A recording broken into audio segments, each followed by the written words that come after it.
میرے بھائیوں، قرآن کی خصوصیتیں اور خوبیاں تو بے شمار ہیں. دو خوبیاں اور خصوصیتیں قرآن کریم کی موٹی موٹی ہیں، اسے سمجھ لو. ایک قرآن کریم کی خوبی ہے تبیان لکل شیء. تبیان لکل شیء، قرآن کریم نے ہر چیز کو صاف کھول کر ڈیٹیل کے ساتھ بیان کر دیا ہے. نہایت وضاحت کے ساتھ کھول کر واضح کر کے ہر چیز کو قرآن نے بیان کر دیا ہے. تبیان لکل شیء، ہر چیز کو نہایت وضاحت کے ساتھ بیان کرنے والا ہے قرآن. اس آیت کریمہ کو بہت سے لوگ غلط سمجھتے ہیں. اس آیت کریمہ کو بہت سے لوگ غلط سمجھتے ہیں.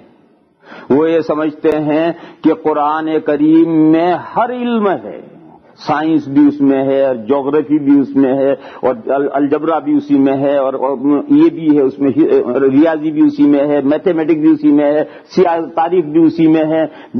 سارے دنیا کے جتنے علوم ہیں سب قرآن کریم میں ہیں. تبیان لکل شیء کا یہ مطلب سمجھتے ہیں کہ ہر چیز کی وضاحت کرنے والا ہے، یعنی دنیا کے جتنے علوم ہیں سب قرآن میں. ایسا کچھ لوگ سمجھتے ہیں، یہ خیال صحیح نہیں. اس کو سمجھنا چاہیے، یہ خیال صحیح نہیں. قرآن کریم کتاب ہدایت ہے. قرآن کریم کتاب ہدایت ہے. قرآن کا جو موضوع ہے، سبجیکٹ ہے، اپنے موضوع کے بارے میں تبیان لکل شیء ہے. جس موضوع پر اور جس مقصد سے قرآن کریم نازل ہوا ہے اس مقصد کے سلسلے میں ہر چیز کی پوری وضاحت کے ساتھ ڈیٹیل ہے. یہ نہیں ہے کہ جو غیر متعلقہ باتیں ہیں، جو قرآن کا سبجیکٹ نہیں ہے، قرآن کا موضوع نہیں ہے، وہ ساری باتیں بھی اس کے اندر ہیں قرآن میں. یہ مطلب نہیں اس آیت کا. دیکھو موٹی سی میں مثال دوں. قرآن میں 25 نبیوں کا نام ہے اور 25 نبیوں کا ذکر ہے، اور نبی تو ہزاروں ہیں. بلکہ ایک روایت میں ہے کہ 1,24,000 پیغمبر گزرے ہیں. 1,24,000 تو پیغمبر گزرے ہیں اور قرآن میں تو کل 25 کا نام ہے. کہاں سارے نبیوں کے کہاں تفصیلات ہیں اس میں قرآن میں؟ آپ یہی تو کہیں گے کہ بھئی سارے نبیوں کے احوال بیان کرنا یہ قرآن کا موضوع نہیں ہے، یہ تو تاریخ کی کتاب کا موضوع ہے، ہسٹری کی کتاب کا موضوع ہے. قرآن ہسٹری کی کتاب تھوڑی ہے. یہی تو آپ جواب دیں گے کہ تمام نبیوں کے اور ان کی امتوں کے احوال بیان کرنا یہ تو ہسٹری کی کتاب کا موضوع ہے. اور قرآن ہسٹری کی کتاب تھوڑی ہے، یہ تو گائیڈ بک ہے، کتاب ہدایت ہے. کتاب ہدایت کے تعلق سے جتنے نبیوں کا تذکرہ اور ان کی قوموں کا تذکرہ ضروری تھا وہ کیا گیا، باقی کا نہیں کیا گیا. ہاں قرآن تاریخ کی کتاب ہوتی تو تمام نبیوں کا اور ان کی تمام امتوں کے ڈیٹیل اور احوال آنی چاہیے. اسی طریقے پر آپ کہیں گے کہ اگر قرآن کریم میں سائنس کا کوئی مسئلہ ہے تو کوئی اتفاقاً آ گیا ہے. کوئی قرآن سائنس کو بیان کرنے کے لیے تھوڑی آئی.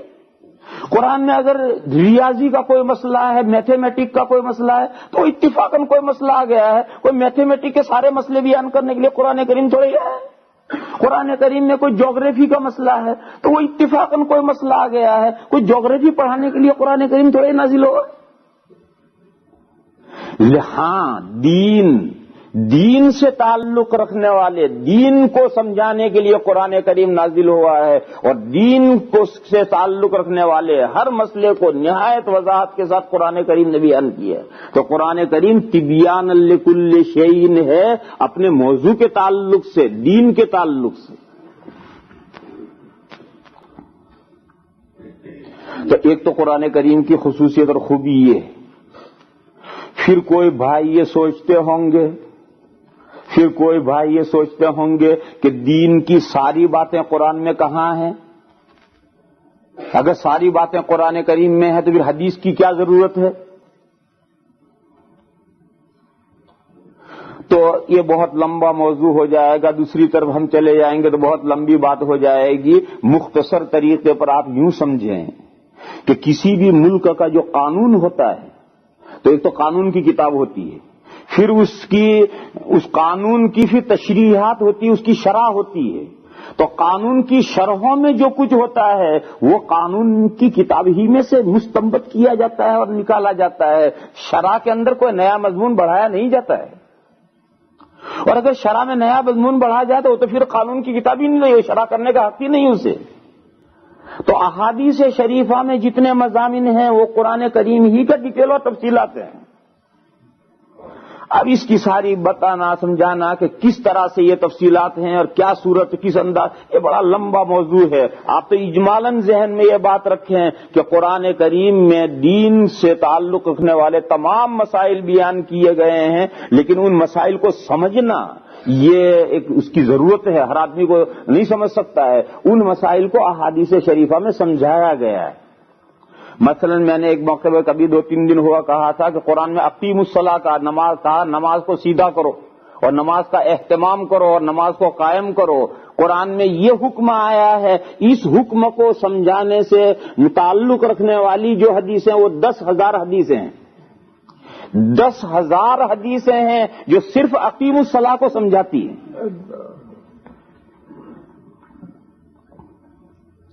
تو یہ بہت لمبی بات ہے، ابھی اس کو چھیڑیں گے تب اس کو پورا نہیں کر سکیں گے. یہاں تو اس وقت میں بتا تھا کہ قرآن کی پہلی خصوصیت یہ ہے کہ وہ تبیانا لکل شیء ہے، یعنی قرآن کا جو موضوع ہے کتاب ہدایت، تو ہدایت کے تعلق سے ہر بات تفصیل کے ساتھ قرآن کریم میں. دوسری قرآن کی خصوصیت کیا ہے؟ ان ھذا القرآن یہدی للتی ہی اقوم. قرآن کریم نہایت سیدھا راستہ اللہ تک پہنچنے کا جو ہے زندگی گزارنے کا وہ بتاتا ہے. زندگی گزارنے کا اور اللہ تک پہنچنے کا جو نہایت سیدھا راستہ ہے وہ قرآن کریم بتاتا ہے. ان ھذا القرآن یہدی للتی ہی اقوم. یہ قرآن آپ کو سیدھا راستہ دکھاتا ہے کہ دنیا میں انسان کو کیسے جینا ہے، سیدھا راستہ کون سا ہے، اللہ تک پہنچانے والا سیدھا راستہ کون سا ہے، یہ قرآن کریم بتانے کے لیے آیا ہے. یہ جو 2 خوبیاں ہیں قرآن کریم کی خصوصیتیں ہیں، ان 2 کو ذہن میں رکھ کر اس آیت کریمہ کو پڑھو. ان اللہ یأمر بالعدل والاحسان. تو ان 2 باتوں سے تعلق رکھنے والی ساری باتیں اس آیت کریمہ میں جمع کی گئی کہ انسان کو دنیا میں زندگی کیسے گزارنی ہے، اللہ تک پہنچانے والا سیدھا راستہ کون سا ہے، دین کے اعتبار سے کیا کیا چیزیں انسان کے لیے مومن کے لیے ضروری ہیں، وہ ساری اس ایک آیت کے اندر جمع کر دی گئی. اور اسی لیے میں نے بتایا تھا کہ حضرت عمر ابن عبدالعزیز رحمۃ اللہ علیہ کے زمانے سے اسے خطبوں کا جز بنایا گیا ہے، اور برابر امت اسے خطبوں میں پڑھتی آ رہی ہے تاکہ ہر ہفتے یہ پورا دین کا خلاصہ مسلمانوں کو سنایا جائے اور مسلمان اسے بار بار سنیں اور دماغ میں مستحضر رکھیں اور یاد رکھیں. یہ آیت خطبے میں پڑھنا ضروری ہے؟ نہیں، ضروری نہیں. یہ مسئلے بھی سمجھ لو، جب مسئلے آتے ہیں نا مسئلے بھی سمجھ لو ساتھ میں. اس آیت کریمہ کا خطبے میں پڑھنا ضروری نہیں.